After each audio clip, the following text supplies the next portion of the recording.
Cosmic എനർജിയെ ഉണ്ടാക്കാൻ ശേഷിയുള്ളവയാണ് മന്ത്രങ്ങൾ.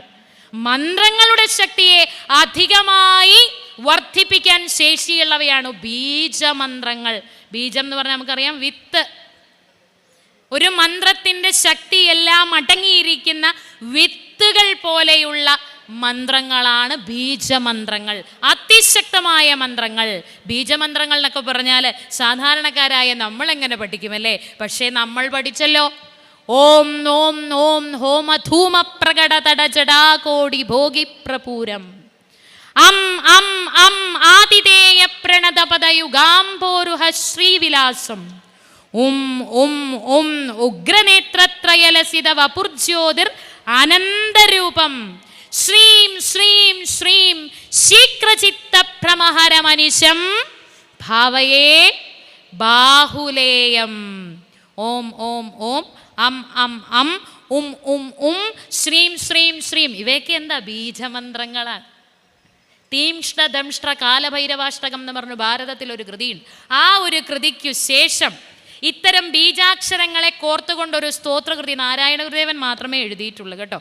ഏതാണ്ട് അത്തരത്തിലുള്ള 2 കൃതികളിൽ ഒന്ന് ബാഹുലേയാഷ്ടകമാണ്. ഇതിൻ്റെ ഒന്നും പ്രാധാന്യം നമുക്ക് അറിഞ്ഞുകൂടാ. ഇതിങ്ങനെ ജപിച്ചാൽ എന്താ ഗുണം? നിരന്തരമായിട്ട് ബീജമന്ത്രങ്ങൾ ജപിക്കുന്നവന് ശാരീരികമായിട്ട് ബൗദ്ധികമായും മാനസികമായിട്ടും അവൻ ഉയർന്ന തലത്തിലേക്ക് വരും. ഏത് പ്രതിസന്ധി വന്നാലും നേരിടാനുള്ള മനക്കട്ടിയുണ്ടാകും, ധൈര്യമുണ്ടാകും, തൻ്റെ ഇടമുണ്ടാകും, ശുദ്ധമായ വിചാരങ്ങൾ ഉണ്ടാകും. അവൻ്റെ ദേഷ്യം കുറയും. ഇന്ന് തന്നെ വീട്ടിൽ കൊണ്ടുപോയി കൊടുക്കണമല്ലേ? അവൻ്റെ ദേഷ്യം കുറയും, മാനസിക നില മെച്ചപ്പെടും, വികാരങ്ങൾ മെച്ചപ്പെടും. ഒരു ലഹരിയുടെയും പുറകെ അവന് പോകേണ്ടി വരില്ല.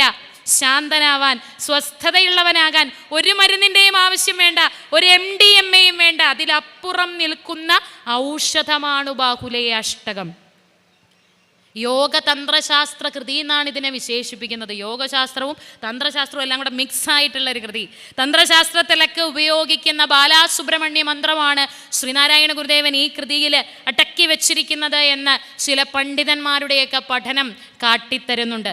എങ്ങനെയായിരുന്നാലും ജപം കൊണ്ട്, ബീജാക്ഷരങ്ങളുടെ മാല കൊണ്ട്, അവയുടെ നിരന്തരമായ ജപം കൊണ്ട് ഒരു മനുഷ്യൻ്റെ ഉള്ളിൽ കോസ്മിക് എനർജിയുടെ വലിയ വിസ്ഫോടനങ്ങളെ സൃഷ്ടിക്കുവാൻ ശേഷിയുള്ള പവർ പാക്കറ്റാണ് ബാഹുലേയാഷ്ടകം.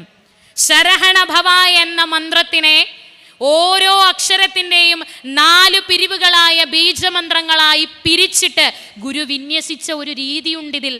ശം ശം ശം, ശിം ശിം ശിം, ശും ശും ശും, ശൗം ശൗം ശൗം, രം രം രം, റിം റിം റിം, രും രും രും, രൗം രൗം രൗം, ഹം ഹം ഹം, ഹിം ഹിം ഹിം, ഹും ഹും ഹും, ഹൗം ഹൗം ഹൗം, നം നം നം, നിം നിം നിം, നും നും നും, നൗം നൗം നൗം, ഭം ഭം ഭം, ഭിം ഭിം ഭിം, ഭും ഭും ഭും, ഭൗം ഭൗം ഭൗം, വം വം വം, വിം വിം വിം, വും വും വും, വൗം വൗം വൗം. ഈ ശബ്ദങ്ങൾ ബീജമന്ത്രങ്ങൾ ചൊല്ലുമ്പോൾ നമ്മുടെ തൊണ്ടയിലിരിക്കുന്ന സ്വനപേടകം തൊട്ടിങ്ങോട്ടൊരു പ്രകമ്പനം ഉണ്ടാകുന്നുണ്ട്.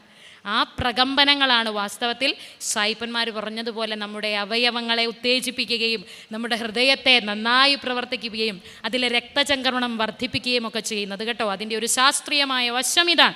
എന്നിരുന്നാലും സാധാരണ മനുഷ്യർക്ക് ഏതാണ്ടൊരു 1890 കാലഘട്ടത്തിൽ ഗുരു എഴുതിയൊരു കൃതിയാണ് ബാഹുലേയാഷ്ടകം. ഒന്ന് ആലോചിച്ച് നോക്കണം. മന്ത്രസംസ്കാരമോ മന്ത്രവിധിയോ ജപമോ വൈദികമോ ഒന്നും സാധാരണക്കാരനായ ഒരു വ്യക്തിക്ക്, ജാതിയിൽ താന്നവനെന്ന് മുദ്ര കുത്തപ്പെട്ടിരുന്ന ഒരു വ്യക്തിക്ക് ചൊല്ലുവാനോ പഠിക്കുവാനോ സാഹചര്യമോ യോഗ്യതയോ ഒന്നും മറ്റുള്ളവർ കൽപ്പിക്കാതിരുന്ന ഒരു കാലഘട്ടത്തിൽ, ഏതു കാലഘട്ടത്തിലാണ്? എനിക്കും നിങ്ങൾക്കും മന്ത്രം കേട്ടാൽ, വേദം കേട്ടാൽ ചെവിയിൽ ഈയമുഴുക്കി ഒരുക്കുന്ന ഒരു കാലഘട്ടത്തിൽ അതേ മന്ത്രത്തിൽ നിന്നെടുത്തിട്ടുള്ള, അതേ വേദങ്ങളിൽ നിന്നെടുത്തിട്ടുള്ള ബീജമന്ത്രങ്ങളെ കോർത്തൊരു കൃതി കയ്യിൽ തന്നപ്പോൾ ശ്രീനാരായണ ഗുരുദേവൻ കാണിച്ച തൻ്റെ ഇടം എന്തായിരുന്നു?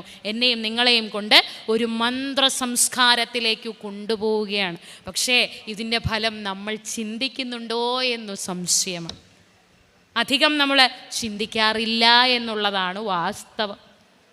ബാഹുലേയാഷ്ടകം മന്ത്രങ്ങളുടെ ധ്വനികൾ കൊണ്ട് ചടുലമാണെങ്കിൽ ഷൺമുഖദശകം ഒഴുകിയിറങ്ങുന്ന ഒരു ചെറു നദി പോലെയാണ്. ചിലർക്ക് ദൈവത്തെ, ഇഷ്ടദേവനെ ഏത് ഭാവത്തിൽ വേണമെങ്കിലും ദൈവത്തെ ആരാധിക്കാം.